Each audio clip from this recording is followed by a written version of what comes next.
یارانە کوردەوار وەختتان بەخێر. بۆ خاترێەوەی دیبێتەکەی پێشووتر مهم بوو کە کاتی کەم بێت تا بەدەستە خەڵکی بگاوە خەڵک گوێ لێ بێت. من کردمە دوو بەشۆ کە بتوانم بەشە بعدی ئێستا بکەم. من لە بەشەکەی ترۆ بۆ خاترێەوەی زیب قسەم کرد، فشۆردەم کرد، مەطلبەکەم فرە نەکرد و کۆتاح تەوزیح بدەم بۆ ئەوەی کە ئێوە شاهد بن.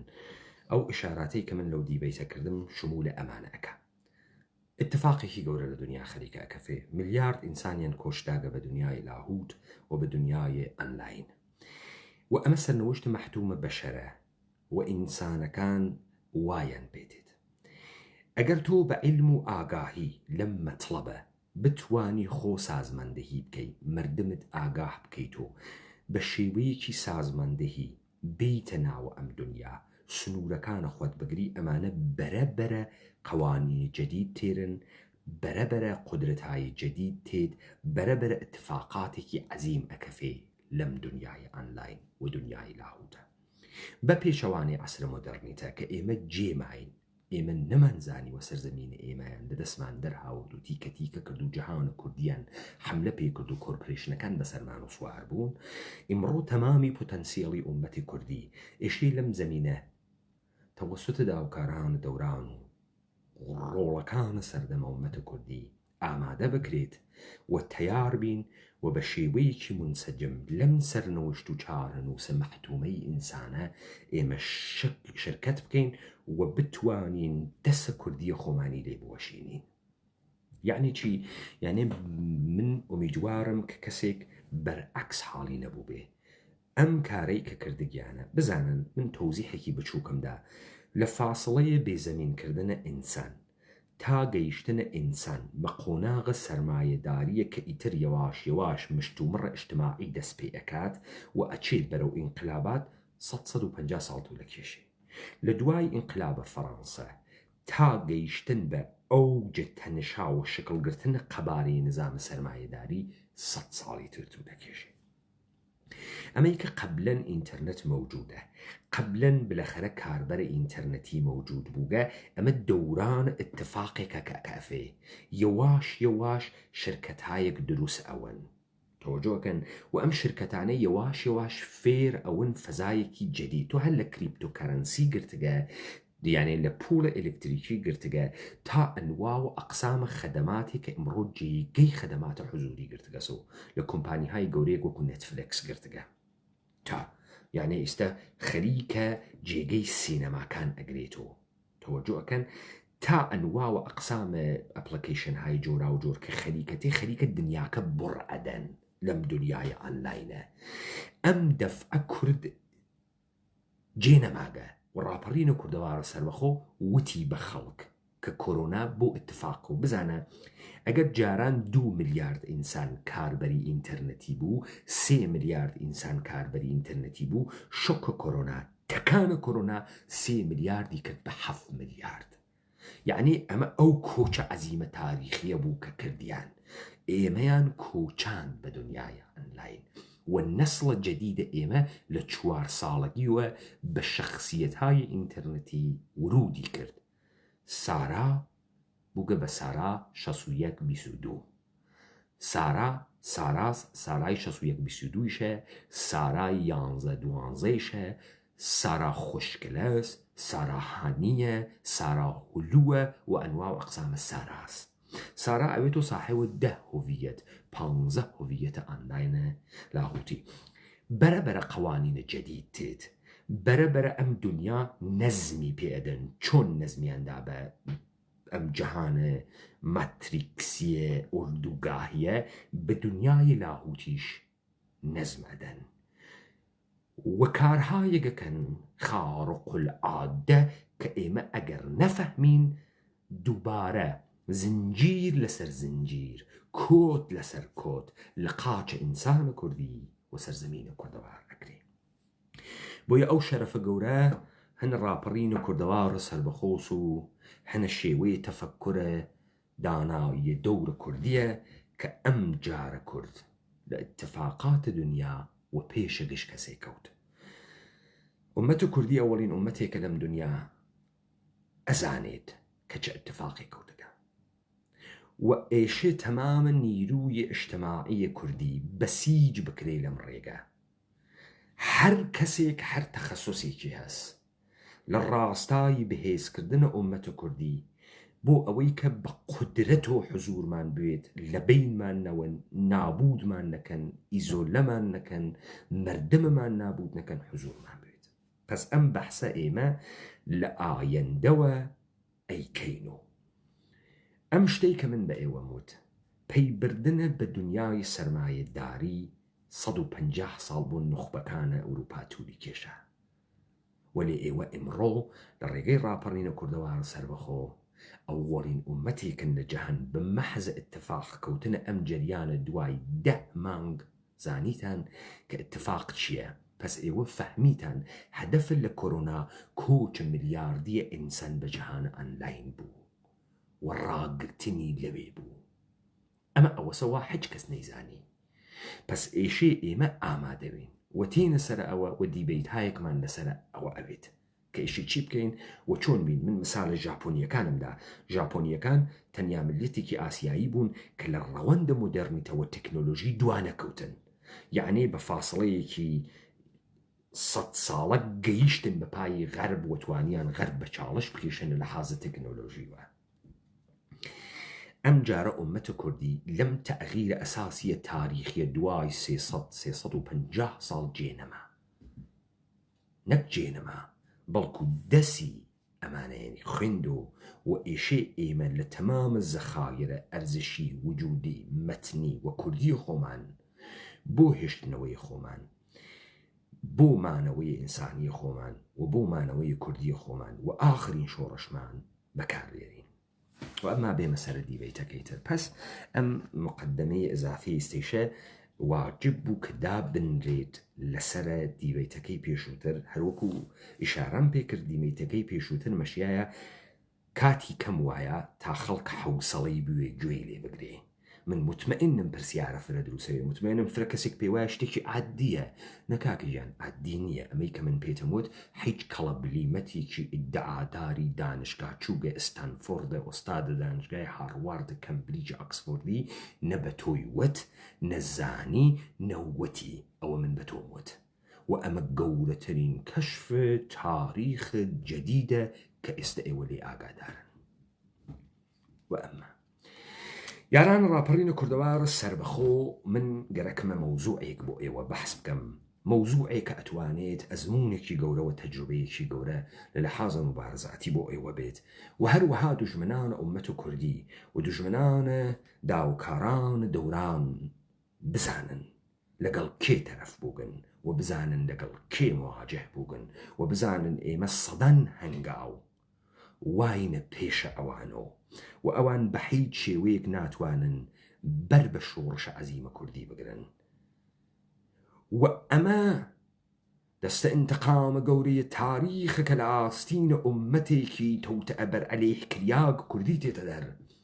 و جەهانە مەتریکسی و ئینقیادە مەغڕورانە و کیسەیە جودۆ کریستیان ئەتەزێنێت و نابودیانەکە. من بۆ خاتری ئەوەی ئەم مەطلەبە بکەمەوە ئێشێ ئێوە ئەودەت بدەم بە خاترەیەکی نظامی و دەرگیریەکی نظامی، چون کارم بەمە هەست. فرەیەک لە ئومەتە ئێمە فکر ئەکات و ئەو جۆرە ڕوبەڕووی ڕاپەڕین ئەوێتۆ کە ڕوبەڕووی هەرچی جەریانی دەستکردی کۆرپۆریشنیە منتەقە بووگەسۆ، منزورم حیزبەکانە. تەجروبەی مردمە ئێمە لە شتێک بە ناوی مبارزە و لە شتێک بە ناوی مبارزەی سیاسی یا لە شتێک بە ناوی کوردایەتی تەجروبەیەکە کە لە پارتی و یەکێتی و کۆمەڵە و دموکرات و پەکەکە و پێش لە ئەوان یسری قیامهای مذهبیە فرقەیە ساختە شدەیە وەکو شێخ عوبەیدوڵڵای نەسری و شێخ سەعیدە دەهری و نەهری و ببەخشن و شێخ سەعیدە پیران و ئەمسالە هۆم کریاکە. بۆیە خەڵکی ئێمە فکرەکە کە هەر جۆرە جەریانێکی کوردی کە قسەی کوردی بکات مەحتومە بە سەرکوب، کوتان و جەورە کە ئێشێ حکامانە جەهەن ڕوبەڕوویان کەنەوە.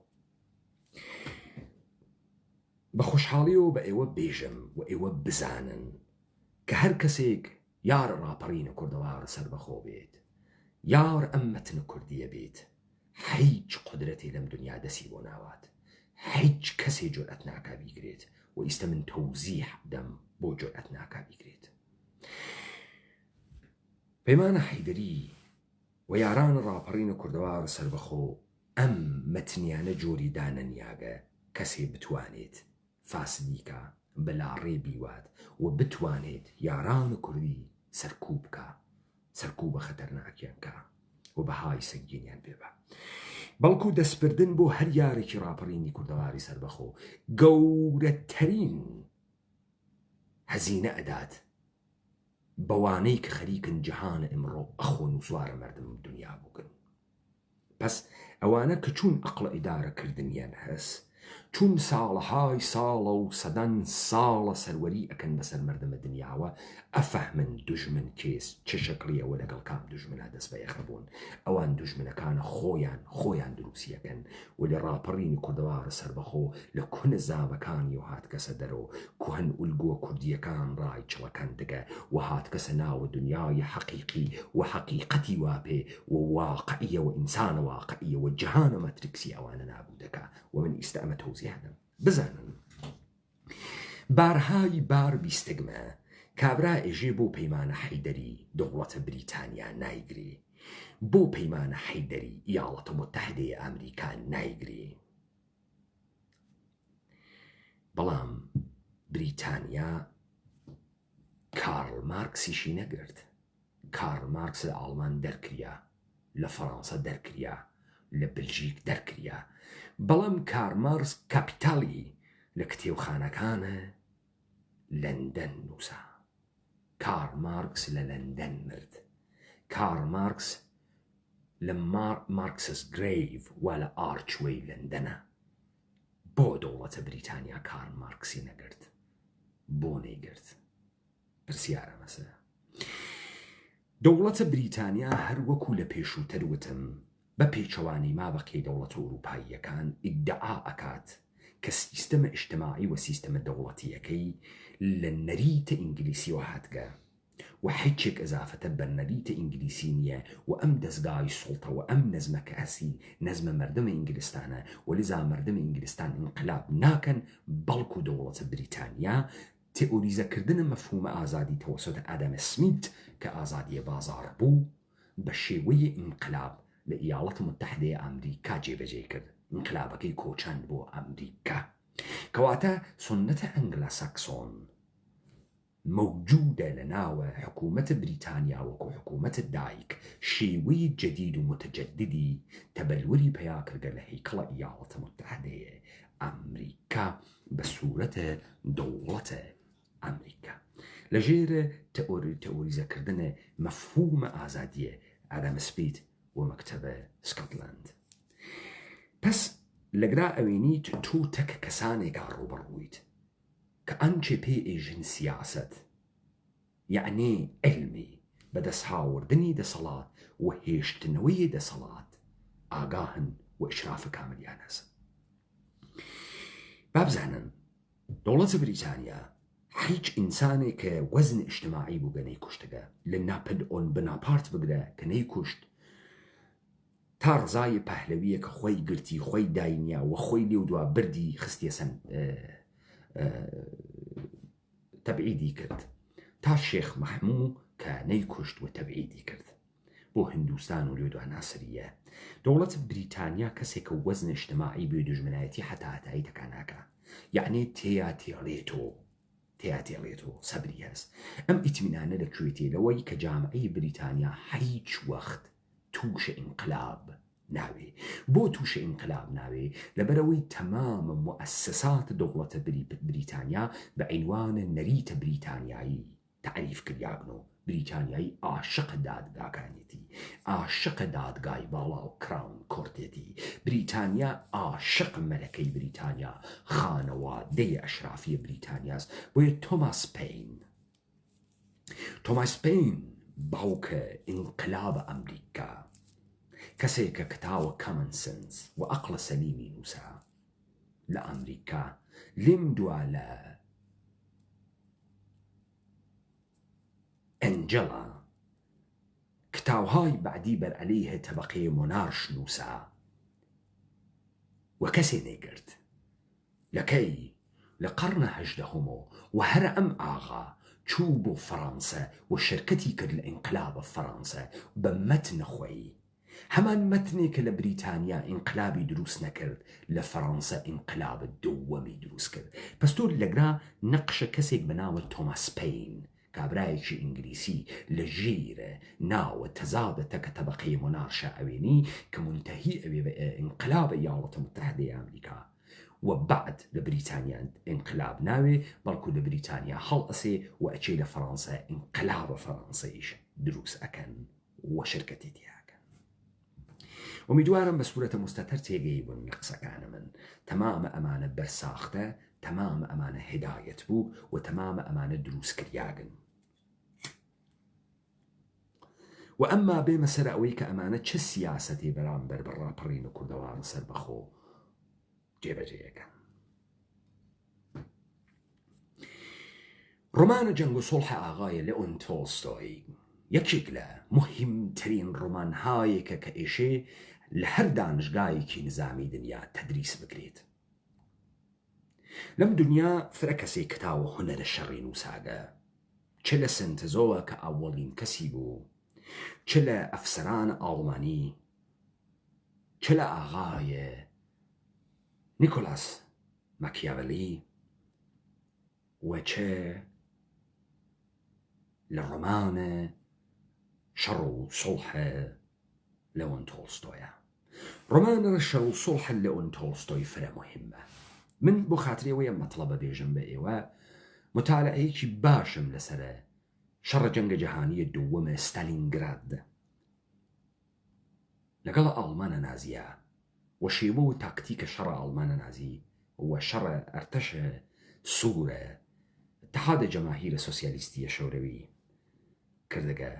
هەم لەسرە شەڕە گەورەیە ناپلۆن بۆ رووسیە. یەک نوکتە لەگرا مهمە کە بیزانن یارانە ڕاپەڕینە کوردەوارە سەربەخۆ تەمامە ئێوە لە کتێوە تاریخیاکانە تەلویحەن ئەی خوێندنەوە کە بەم مەزمونە کە ئەوەی کە ناپلئۆن بۆناپارتی شکست بێنا و شکستیدا سەرمای رووسیە بوو ئەوەی کە ئەڵمانی شکستدا سەرمای رووسیە بوو و ئەمە لە بڕێک لە دانشگاکانە دنیا تەدریسە کرێبە و معنا کە رووسیە لەبەر خاتری ئەوەی کە سەرزەمینێکی وەسیعی گەورەی بەرینە دوژمن ئەکێشێتە ناوە خۆی قوتی ئەکاوە لە بینیەوە. پس رووسیە خاک تەسلیمەکە دوژمن ئەکێشێتە ناوە خۆی وە لە بینیەوە. ئەم قسە دروست ئەم قسەیەک نییە کە واقعیەتی بوێت. سەرما لە خۆی وە ئەسلحە نییە هەموو شتێ لەم تەبیعەتە ئەسلحەست. ژەنەراڵە گەورە ئەوەسە کە بتوانێت لە بچووکترین ئیمکانیاتی ئەم تەبیعەتە وەکو ئەسلحە کەڵک وەربگرێ. تۆ چەکت بۆ ئەوەسە دوژمنە لە بین بووی چەکە ئەتۆمت بۆ ئەوە گەرەکە کە دوژمنە لە بین بووی. بۆیە ئیاڵەتە متحدەی ئەمریکا وەختی بۆمبی ئەتۆمی دروست کرد و لە تاپ سیکرت پرۆگرامی خۆیان دای بەسەری هیروشیما و ناکازاکی دروستکردنی تانکی وەستان پێویستی نەبووی تر تانک دروستکە لەبەرەوەی چەکە ئەتۆمی بوو. چی بوو بەهۆی ئەوەی کە ئەمریکا دووبارە تانک دروستکە دوای تانکانە شەرمەنی بێت یەک تانکی تر دروستکە. یاڵەتە متحدەی ئەمریکا ئیتر تانکی دروست نەکرد لە دوای بۆمبە ئەتۆم و تانکە شەرمەنەکانی وەستان و هەر تانکی شەرمەنی بوو وتی بۆمبی ئەتۆمم هەست هەرکە قسە بکە بە بۆمبی ئەتۆم لێدەم. وەلی رووسیا هەر خەریک و تانکی دروستە کرد تا ئەوەی کە بلەخەرە مشەخەس بوو لە ساڵە 1950 ئەگەر اشتباه بۆ ئەوەڵین بار رووسیە بۆمبە هەستەیی خۆی ئازمایش کرد و مشەخەس بوو رووسیە بۆ سکوتی کردگە و بۆ هیچ نایژێ و تانکیش دروستەکە. یاڵەتە متحدەی ئەمریکا کە پشتی بە بۆمبی ئەتۆم بەستووی تر چەکی تری دروست نەکرد و تانکیشی دروست نەکرد لە شەڕە کۆرا تانکە شەرمەنەکانی لە بەرامبەرە تانکە رووسیەکانەکەنی هاورد. وچون لە شەڕە کۆرە یاڵات متحدەی ئەمریکا نەی ئەتوانی لە بۆمبە ئەتۆم استفادە بکات چون ئەرتشە کۆرەی شمالی لە ژێرە اتحادە جەماهیرە شەورویە بوو لەگەڵ یانە اتحادی بوو لە واکۆنش و لە جوابدانەوەی بۆمبە ئەتۆمی ڕووسیە ترسیە بۆیە چووە ناوە شەڕە مەحمولی و تانکەکانی کەمی هاورد بۆیە یاڵەتە متحدەی ئەمریکا دوای شەڕە کۆرە دەستی کرد بە دروستکردن تانکە پەتەنە ئەمریکایی ئەمانە بۆیە بە ئێوە ئێژم تا بزانن ئەمانە یەک ڕەوەندێکی تاریخی تەیەکەن ئەمما بێمە سوالە گەورەکە بۆ من مدعیم کە ئەم قسە غەڵەتە کە بێژی سەرمای ڕووسیە ناپلئۆنی بەتەنیایی شکستدا سەرمای ڕووسیە هەر لە خۆی وە ئەسلحە نییە سەرمای ڕووسیە ئێشێ بیکەیتە ئەسلحە هەروە کە تەبیعەت و کوردەوار فرە پۆتەنسیێڵێکی واتیە کە ئێمە مەشیایە بۆ دوژمنەکانە خۆمان بەمان کردایەتە ئەسلحە بەڵام سەرمای ڕووسیە چۆن ئەبێ بە ئەسلحە ئەمە سوالێکی گەورەس ساڵە 1812 دوای هەنێ وردە شەڕ یعنی شەڕە لە ئۆتریش و دەرگیریە تزارە ڕووسیە و هەماهەنگیە تزارە ڕووسیە و ئتحادی تەکە پرۆس و ئیمپراتوریە پرۆسە بالئەخرە لە دوای چەندین شکست تزارە ڕووسیە ئەکەوێتە بەرە هێرشە ناپۆلئۆن بۆناپارت و ناپۆلئۆن بۆناپارت تێتە ناوە خاکە ڕووسیە دوای چەندین دەرگیری فەرماندەی عالیە سەتادە ئەرتەشە ڕووسیە کە ئەم شەڕە فیمابینە نابغەی دەورانە نظامیە ئوروپا بەناوە ناپۆلئۆن بۆناپارتە لەگەڵە ژێنەرال کۆرتۆزۆفە ژێنەرال ڕووس ژێنەراڵی یەکچاوە پیرەمەردە ڕووس اتفاقەکەفێ ئەمە ژێنەرال کۆرتۆزۆفە کە بۆ ئەووەڵین بار لە تاریخ سەرما تەبدیل ئەکا بە ئەسلحە و ئیستا من گەرەکمە ئەمە تۆزیح بدەم کە دوای ئەم اتفاقە چۆن دەستگاهایە ئەمنیەتی ئەم تاکتیکە بەکارەوەن چۆن بەکارەوەن پس ئێوە ئەزانن سەرما هەر لە خۆی وە ئەسلحە نییە هەر لەو سەرمای ژێریسی دەرەجەی ڕووسیە خەڵکی ڕووس ژیانەکە ژیان ئەکات سەدەن ساڵە ژیانی کردگە کاروبار اجتماعی چووگە سەر بەرەوە زندگی خۆشێکی کردگە ئەی بۆ سەربازەکانی ناپلئۆن شکستیان خوارد بۆ ناپلئۆن شکستی خوارد دلیلی هەست ژێنەرال کۆرتۆزۆف بە پێچەوانەی تەواوی فشەکەرەکانی دەوروبەری کە گەرەکیان بوو خۆ بنوێن و شوعار بن و درۆ لێبن ژێنەرال کۆرتۆزۆف ئەیوت سەرکەوتن لە شەڕ بە پلان نییە بە نەقشە نییە شەڕ دیاردەیەکە کە ناتوانانی پێشبینی بکەی حتا ئەو دقیقە قاچە ئەخەیتە ناوە سەحنەیە دەرگیری سانیەیە ئەووەڵە تەقەکە دەریەخاتەوە سەرەکەوی یا ژێرەکەوی بۆ چون معلوم نییە لەو لەحزە کە تەقەکە دەست پێیەکە سەربازەکانی تۆ ورە ئەگرن ورە ئەدۆڕێنن خۆتەڕەکەن منسەجم ئەوەن یەک ئەگرن دەرەچن لە یەک ئەپاشن چه اتفاقێکە کەفێ تەمامی حەساو کتاوێک کە تۆ ئەیکەی تەجهیزات و ئەسلحە و سپایەکە ئامادەیەکەی لە بەرامبەری یەکتریادایان ئەنی لە یەک لەحزە تەکلیفی مشخص ئەوێ تۆ ئەفامی چە اتفاقێکەکەوێ وەختێ تەقە دەست پێیەکە کە تەقە دەسی پێکرد ئینسانەکان ئازادترین ئینسانهای سەر کورەی زەمینن لەبەر ئەوەی هیچێکی تر بەریان پێ ناگرێت هیچ شتێکی تر کە مەیلیان نەوێ بیکەن لەذا ئینسان هەست دەرەچێ ئینسان هەست شەڕەکە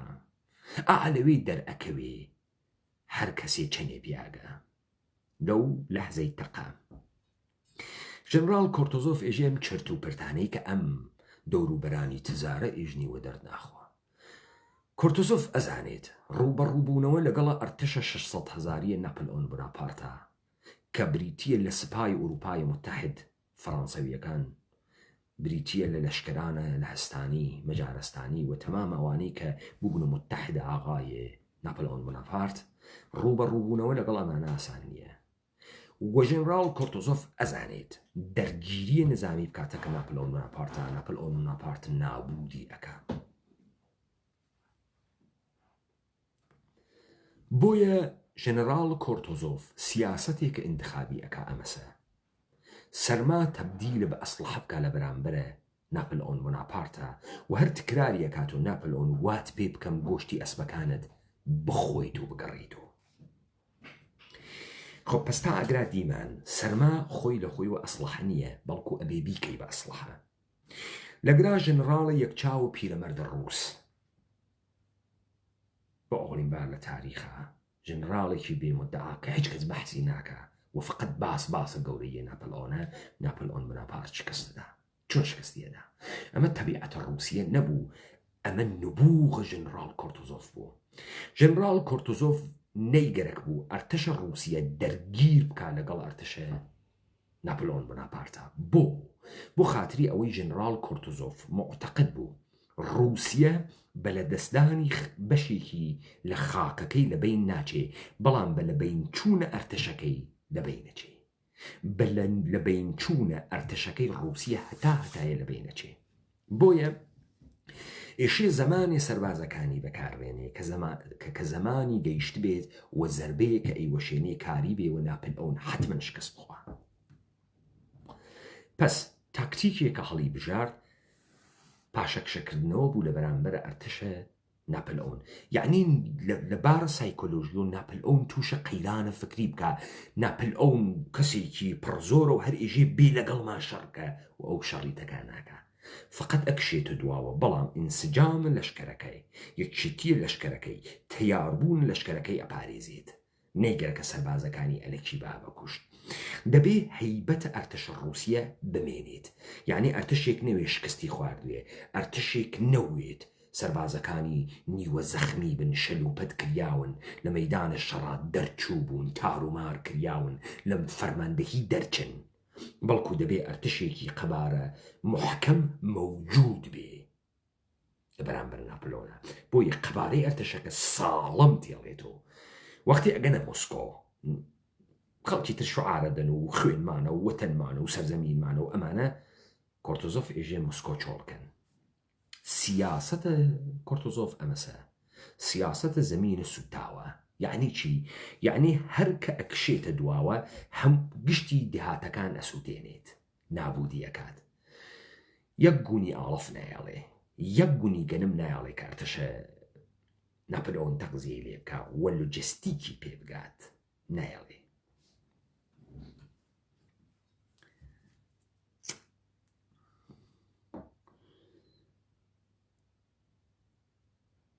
کە ئەگاتە مۆسکۆ ئێژێ ئەبێ شارە مۆسکۆ چۆڵکەن تا ناپلئۆن بیگرێ و جەمعیەتەکەی کۆچ بن و شارە مۆسکۆ بسووتێنن پس چی ئەکا بڕێک نەخۆش و بڕێک دز و جەردە بەرەداتە ناو شارە مۆسکۆ بڕێکی ئار پێوانێ ئەرتەشە ئاغای ناپلئۆن بناپارت بە سێ کوژیاگۆ تێتە ناوە شارە مۆسکۆ و مۆسکۆ فەتحەکە بەڵام ئەمە فەتح نییە خۆ موسکۆیە مەوجود نییە مردمێ مەوجود نییە تا بە موسکۆ بێژی موسکۆ بزانن ئەگەر مردم لە ناوی موسکۆ بوایە مردمە ڕووسیە مەجبور بوون لە شاری موسکۆ ژیانکەن مەجبور بوون نان بخۆن ئاو بخۆن گەرمایان بوێ خیابان تەمیزکەن حیوانی تیاوێ بازرگانی بکەن و بەم جۆرە ناپلئۆن هات سوارە ملیان ئەو نانیریان ئەگرت پولیریان ئەگرت سوار ئەو لە کاخەکەدا ئەنیشت ئەبوو بە ئەربابیان ئیستە ئاغا ئەربابە کێس ئەربابە خشت و دیوار کەسی دیانە نانیتیان نیە ئاویتیانە کۆرتوزۆف لە دەرەوەی موسکۆ بە ئەرتەشە تەیار ئامادەست وەستاوە ناپلئۆن خەریکە تووشی کابێ بوو خاترەوەی دەستوەیەخێ بووی تەکلیف مشخص کا ڕووسیە بگرێ ئەم هەر هەیبەتی ئەرتەشی لە بەرامبەری وێش کەسۆ ئەم گەرەکی سەرما بکاتە ئەسلحە بەس چۆن سەرماکرێتە ئەسلحە یەک لۆجستیکی دوژمنی لێبسێنیتەوە خۆراکی پێنەگا جەمعیەتی لەبەردەسانەوێت یعنی خەڵکی لەبەردەسانەوێ کارکە خۆراک تەولیدکە تەمیزی بکە و بتوانێم کەڵکیان لێوەربگرێ دوو قەبارەوە تەهدیدە ئەرتەشە زەربەزەنەندەی ساڵم ڕووسیە ماوێتەوە سەرزەمین بێ ئەرتەش نەوێ بێدەفاع نەوێ مردمە ڕووسیە بزانن ئەرتەش مەوجودە دوژمن بزانێ ئەرتەش مەوجودە فەرماندەهی مەوجودە تەکانی نەخواردبە و ئەماناتکردن ناوە بخاکە جا اتفاقێکە کەفێ ناپلئۆن بناپارت ناتوانێت لە موسکۆ بمێنێتەوە لەبەرەوەی چی مەسکە خۆراکی نییە لۆجستیکی نییە سەرما خەریکە لە بینیانەوە فەسڵە سەرما خەریکەتی لەزان ناپلئۆن بناپارت لە نوامبرا دەست پێکا بە عەقەب نشینی لە خاکە موسکۆ برسێتی سەرما شەڕ پارتیزانیە خەڵکیتە کە ئەرتش بۆناپارتە 600,000 زیاتر لە نیوەی لە رووسیا لە بینەچێ بێ ئەوەی کۆرتۆزۆف یەک دەفعە فیشەکێکی تەقاندوێ بەرامبەر بە ناوچاویان. ئەمە شەڕ بوو و ئەمە شەڕ بوو کردی کۆرتۆزۆف کە یەک سەرمای تەبدیلە بە ئەسلحە کرد تا ئەوەی کە تااقەتە ناپلەۆن چوو و ناپلئۆن نەیتوانی بمێنێتەوە و نەیتوانی خەڵکی سەرزەمینەکانی تر بکۆچێنێ بێریتیانە ناوە رووسیە کە ئەوانە فعالیتکن کەم ئەربابی بەسەریان نەشۆت و ناپلئۆن شکستی خوارد لە بەرامبەر نبووغە ئاغای کۆرتۆزۆف کە ئەم بەحسە زەوایای جۆرا و جۆری هەست کە بیکەیتەوە. چەند نۆکەرەکانە دەوڵەتە ئێرانی کە ئەحزابوون، چەند مشەخۆر و کارمەندەکانە دەوڵەتە ئێرانی بە نامە ڕۆژنامەوان و فعالە جامعەی مەدەنی و دانشگاچووگ و مەدرەکدار و ئەمانە سیاسەتیان لە بەرامبەر ڕاپەڕینە کوردەوارە سەربەخۆ سیاسەتە کۆرتۆزۆفە ئێژن باوەکو ناپلئۆنیان پێبێت محەلیان نەنێن تەبلیغیان بۆ نەکەن و خاس و خرا و بەحسیان نەکەن مەتن کوردیەک ڕاپەڕین هۆنی گێسیوە باسی مەکەن باس نەکەن کە کورد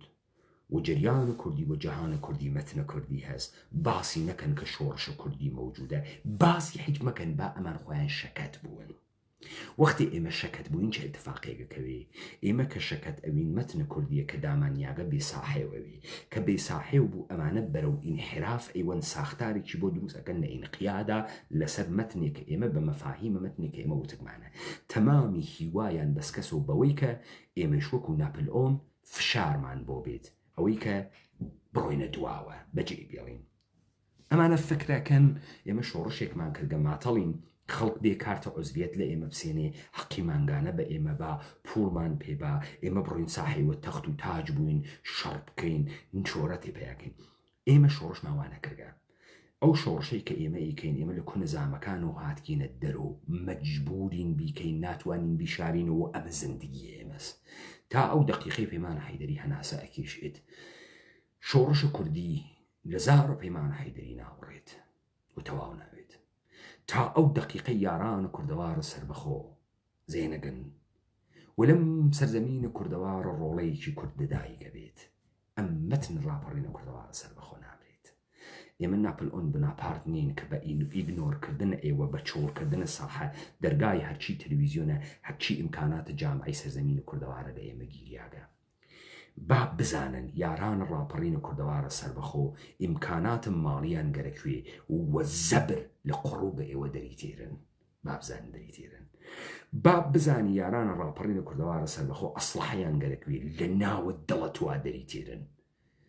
با بزانی ئاحاغدس ئەم مردمە سەرزەمینە وەکو خەڵکە رووسیە وا لە پشتە مەتنە کوردیە خۆیە ژنی مناڵی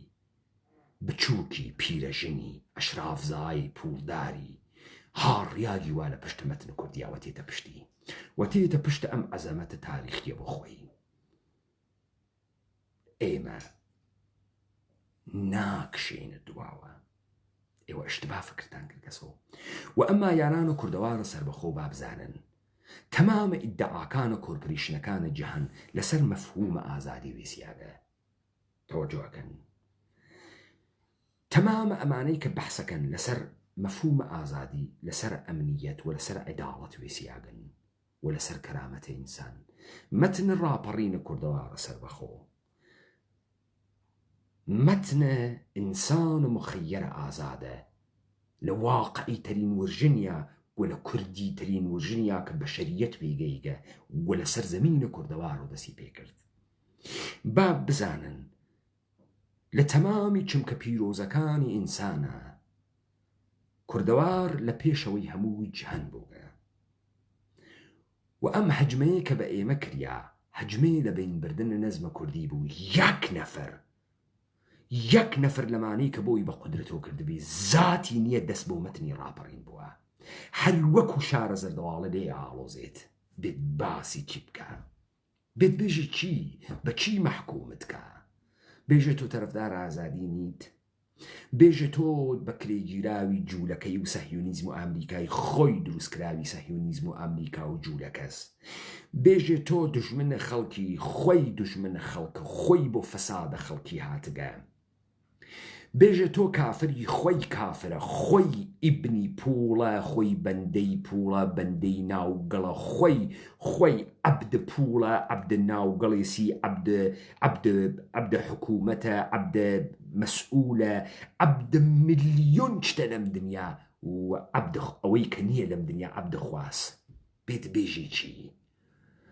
دەست بووە بۆ مەتنە ڕاپەڕین دانێ لە ئێوە بگرێ بێژی چیم گرکە لەسەر چی گرتگمە لەسەر ئەوەی گەرەکێسی ئینسانە مخەیرە ئازاد بێ بە قەت قامەتە ئینسانیە خۆی وەکو ئینسان لەم جەهانە زندگیکە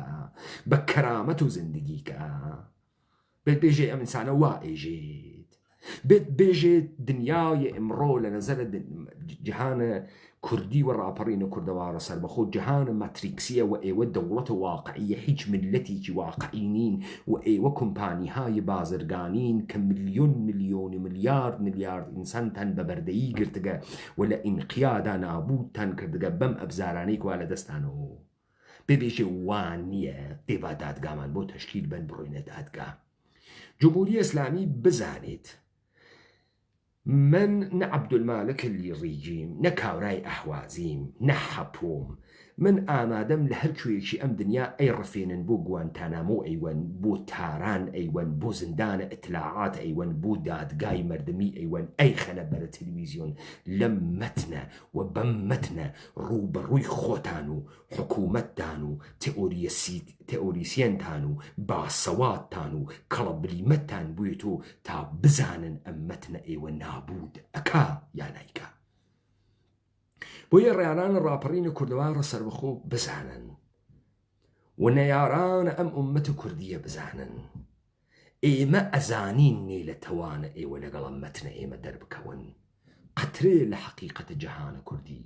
جەهانە ماتریکسی ئێوە نابوو دەکا و ئێمە ئەزانین چیمان کردەگە پس ئەگەر فکر ئەکەن بە ئیگنۆرکردن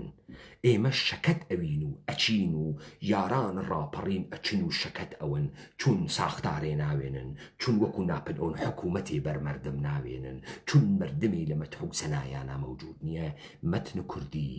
مەتنە ئومەتێکە ساحوی دەروون ئەم ئومەتە سە و ئەم ئومەتە ساحو ئەم مەتنە سە و تا ئەم ئومەتە مەوجود بێ مەتنە نامرێت و ئەمە بۆ ئەم ئومەتە دانریاگە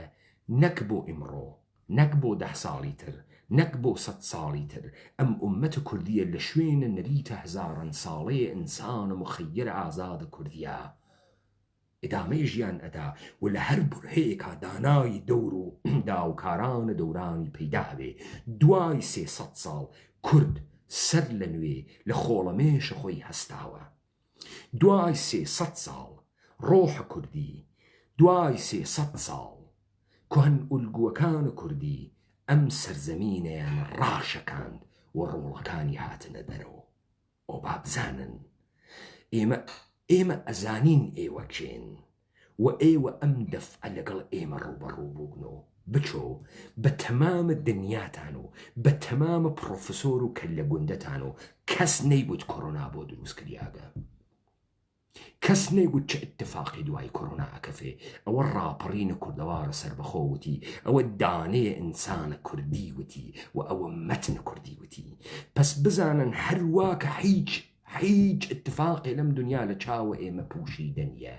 مەرگە ئێوە زەواڵە ئێوە و نابودیە ئێوە لە بەرچاو ئێمەس بە مەچەکان ڕۆڵەکانە ئەم سەرزەمینە و ئەم ئومەتە کوردیە شۆڕشی ئاخرین شۆڕشە هەروە کە تەمەدونی دانیا